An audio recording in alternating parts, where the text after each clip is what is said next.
இனி குடும்பத் தலைவருக்கு மாதம் ரூபாய் 2000. சட்டமன்ற தேர்தலை ஒட்டி திமுக போட்ட பிளான் லீக்கான தகவல். தமிழகத்தில் குடும்பத் தலைவருக்கு மாதம் 1000 ரூபாய் மகளிர் உரிமை தொகை வழங்கப்பட்டு வரும் நிலையில் அதனை 2000 ரூபாயாக உயர்த்த தமிழக அரசு ஆலோசனை மேற்கொண்டு வருவதாக தகவல் வெளியாகியுள்ளது.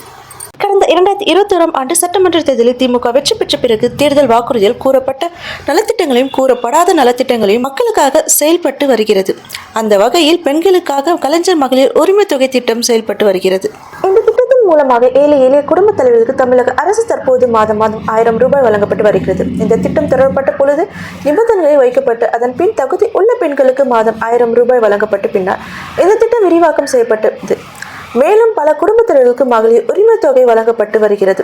தற்போது வரை கலைஞர் மகளிர் உரிமை தொகை திட்டம் மூலமாக 1,15,27,172 பெண்கள் பயன்பெற்று வருகின்றனர். இந்த நிலையில் தமிழக அரசு தற்போது கலைஞர் மகளிர் உரிமை தொகை திட்டத்தில் உள்ள நிபந்தனைகளை நீக்கவும் இந்த திட்டத்தை மேலும் விரிவாக்கம் செய்யும் ஆலோசனை நடத்தி வருவதாக தகவல் கசிந்துள்ளது. அதன்படி தமிழக அரசு வழங்க வரும் 1000 ரூபாயை பெறுவதற்கு உண்டான விதிமுறைகளை தளர்த்தவும் சட்டமன்ற தேர்தலை முன்னிட்டு மாதம் 2000 ரூபாய் வழங்கப்படும் என்று எதிர்பார்க்கப்படுகிறது.